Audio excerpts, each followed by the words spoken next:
Ô, gente, esse vídeo aqui eu tô gravando porque tem uma pessoa que tem participado demais no meu YouTube, que é o Knop.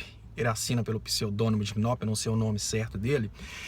E ele representa uma parte da parcela da população que está achando que falar em socialismo nos dias de hoje quer dizer aquele modelo de socialismo que o Estado pega, toma a propriedade de todos e divide para todo mundo. Bom, você me perguntou, né, por último agora, o que eu acho de mais-valia, mas eu vou fazer vou recapitular tudo que a gente tem conversado. Primeiro, o ponto de vista que a gente tem hoje a respeito do socialismo é um socialismo de redistribuição de renda com a finalidade de responsabilidade com a economia. O socialista de hoje, o socialista economista, ele não imagina que a distribuição de renda é apenas um fator de diminuir a desigualdade social. Não, é uma responsabilidade para a economia. Porque no momento em que uma parcela da população está em dificuldade financeira, aquela população para de comprar, aquela parcela da população ela para de atuar na economia. Quando aquela parcela da população para de atuar na economia, as empresas começam a sofrer. Vamos pensar o seguinte: o governo não tem responsabilidade nenhuma com aquela parcela da população que não tem dinheiro algum.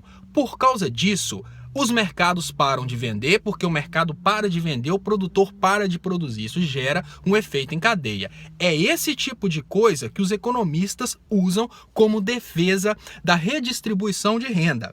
E quando a redistribuição de renda ela acontece através de benefícios que não são dinheiros diretos, a gente pensa dinheiro direto quando o governo entrega um Bolsa Família, por exemplo, para que a pessoa aprenda a administrar dinheiro. A pessoa recebe aquele Bolsa Família, ela vai lá no mercadinho e gasta aquele dinheiro todo com a compra do mês. O mercadinho cresce por isso e é por isso que o mercadinho emprega gente. Dentro daquelas pessoas que recebem Bolsa Família, algumas pessoas ali se transformam em empreendedoras. Elas pensam: olha, você quer saber de uma coisa? Porque a nossa comunidade agora está recebendo Bolsa Família, eu vou montar o mercado. Então aquela pessoa deixa de receber Bolsa Família e se torna empreendedora. Aquele dono do mercado no futuro, ele pode se transformar um dono do supermercado e depois se transformar no dono da distribuidora. Isso é uma espécie de semear na economia.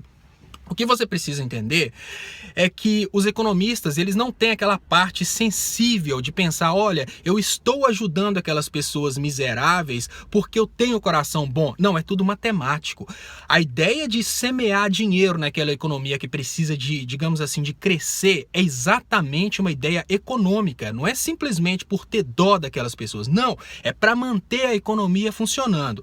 Então, quando você e muitas pessoas, né, eu acabei de dizer que você representa o pensamento de muitas pessoas. Quando vocês pensam que as pessoas que defendem medidas sociais de redistribuição de renda através de saúde, através de educação e até mesmo através de distribuição direta de dinheiro através de bolsas, quando vocês pensam que isso é uma medida de comunismo, de tomar do rico e entregar para o pobre que não trabalha, na verdade não é assim não. Se de uma hora para outra todas as pessoas param de comprar, não digo todas, mas aquelas pessoas que têm pouco dinheiro, elas param de comprar e aquela distribuição de dinheiro para de ocorrer, até mesmo o rico, ele é prejudicado, porque ele depende desse ciclo econômico. Então, digamos que o político ele pode até utilizar essa desculpa de que ele está dando dinheiro para o pobre porque ele é bom. Não, mas a medida é puramente econômica, a medida é teórica. Olha, eu vou entregar o dinheiro lá na ponta e esse dinheiro vai multiplicando. Então, não pensa que assim, as pessoas, os economistas que têm um posicionamento de redistribuição de renda, eles têm aquelas ideias loucas de vamos tomar tudo de todo mundo e agora tudo vai ser do Estado. Comunismo total, igual aquele que existiu lá na União Soviética. Não existe isso mais não. Agora, um dos assuntos que foi muito debatido nesses últimos tempos, que inclusive você debateu comigo nos últimos 2 dias, foi a respeito de Cuba, Venezuela e Coreia do Norte. Liberalismo econômico. O que no Brasil se discute a respeito de liberalismo econômico dá aquela ideia de que Cuba, Coreia do Norte e Venezuela são países que não querem fazer negócios com o mundo, que eles simplesmente falaram: olha, eu não quero fazer negócio com o mundo. Não é bem assim. O que acontece com esses países é o embargo. Esses países, porque eles não aceitam determinadas coisas do imperialismo do norte, eles não aceitam, por exemplo, a influência dos bancos americanos no banco interno deles, porque eles peitam o imperialismo americano. Os Estados Unidos, por terem esse poder de controlar a economia ocidental, eles proíbem os outros países de fazerem negócio com eles. Então, digamos que quando no Brasil se divulga a ideia de que Cuba, Venezuela, Coreia do Norte não querem fazer negócio com o mundo, que eles querem se fechar para o mundo, o que está acontecendo na verdade é o contrário, eles estão lutando para entrar no mercado internacional, mas porque eles não aceitam, por exemplo, o liberalismo econômico no sentido bancário, eles não aceitam a influência do internacional nos bancos centrais, no controle da moeda deles e coisas desse gênero, eles são embargados pelos Estados Unidos. Então os Estados Unidos falam, ninguém faz negócio com esses países, porque senão vai ser penalizado pela comunidade internacional. Não pensem que Cuba não quer fazer negócio com o mundo. Cuba quer, os Estados Unidos não deixam. Não pensem que a Coreia está se fechando e fala, aqui ninguém entra, aqui ninguém sai. A gente não quer fazer negócio com o mundo. Não! Os Estados Unidos querem influenciar a política na Coreia através da mídia, do mesmo jeito que eles fizeram no Brasil. Se eles não fazem isso, eles não aceitam a Coreia participar do comércio internacional. Isso é um outro ponto que você tocou comigo. Aí quando você fala sobre mais-valia, né, que foi a última coisa que você me perguntou, o que você está querendo dizer, o que você está querendo na verdade, é que eu me manifeste contra o empreendedor. Você está querendo que eu diga coisa do sentido que, olha, tudo que o empregado produz é dele. Eu admito, assim como qualquer pessoa que estudou economia, administração, contabilidade, admite a importância do empreendedor e o fato do empreendedor tomar o risco do investimento. E é por causa disso que o empreendedor merece o lucro da atividade. Ainda que algumas vezes esse lucro seja menor que o empregado. Existem momentos em que o comércio está muito ruim, em que a indústria está muito ruim e o empreendedor tem que correr, né, tem que socorrer a empresa dele através do acúmulo de bens. A gente pensa, olha, o empreendedor está sempre explorando o funcionário? Nem sempre. Às vezes a empresa dá prejuízo, o empreendedor vai lá, tira do dinheiro dele, da poupança dele para pagar o funcionário. Então não é sempre que acontece a mais-valia, mas a mais-valia existe e ela faz parte do negócio. Não é errado um empreendedor ter lucro no investimento dele. O que é errado é acontecer uma espécie de capitalismo irresponsável, onde não existe uma empresa, uma instituição central, no caso nosso Estado, para socorrer a economia como um todo. Porque a partir do momento que o capitalismo corre solto, ele pode entrar em colapso. E uma das formas do capitalismo entrar em colapso é o governo, por exemplo, não socorrer as próprias empresas através da distribuição de renda. Se você for parar para pensar, quem ganha realmente com o Bolsa Família? São os mercados, porque as pessoas que têm o nível financeiro de receber Bolsa Família são aquelas pessoas que estão numa condição, digamos assim, de pobreza a ponto de gastar tudo que elas ganham em mercados. Elas gastam tudo para comer. Então a gente pensa, qual que é o resultado do Bolsa Família? É o nascimento e o crescimento de mercados. E qual que é o resultado do nascimento e o crescimento de mercados?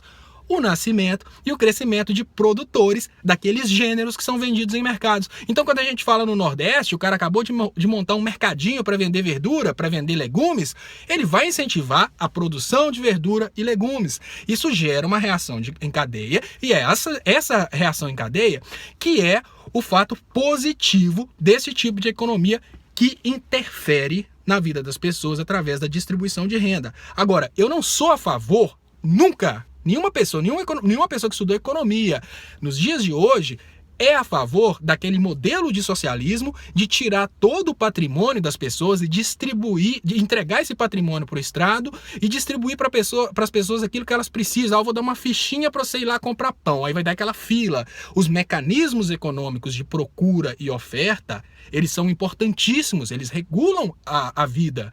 Mas, ao mesmo tempo, o que o socialismo de 2016 pede é a interferência do Estado para frear aquilo que o próprio socialismo, aquilo que o próprio capitalismo pode destruir, que é o sistema capitalista. Se não tiver um Estado para regular até onde o capitalista pode chegar com o capitalismo desenfreado dele, porque o capitalismo é baseado na ganância, a gente pode colapsar o sistema.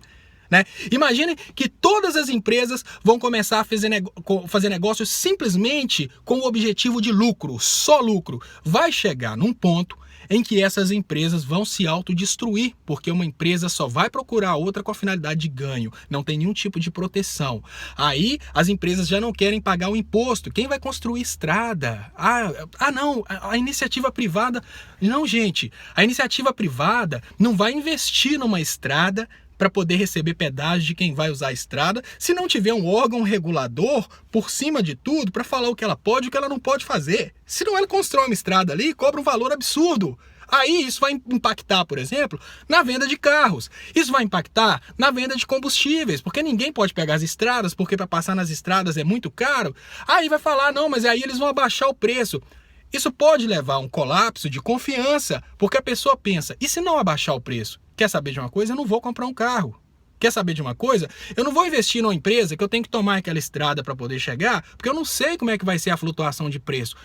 Essas coisas acontecem acima do nível de compreensão de muitos que estão começando a estudar economia agora, e é por causa disso que vocês conseguem perceber a primeira camada da economia, né? A primeira camada dos efeitos econômicos, e vocês não conseguem perceber o que está por detrás, o que gera aquela camada. Mas enfim, só recapitulando as últimas coisas que você me perguntou, respondendo diretamente aquilo onde você queria chegar, não o que você perguntou, mas onde você queria chegar. Eu acho lícito sim que o empreendedor lucre com o funcionário. Afinal de contas, na hora que a empresa dele para de dar lucro, não é ele que vai ter que manter o salário do funcionário. Ele assumiu o risco. O funcionário escolheu a tranquilidade de ter o salário todos os meses. Isso é normal. Mas o que eu não concordo de forma alguma é da inexistência da interferência do Estado, porque senão aquele próprio empreendedor pode chegar no momento em que as coisas se tornaram difíceis, ele montou toda uma estrutura de padaria, por exemplo, mas ele vai parar de vender pão porque as pessoas estão desempregadas.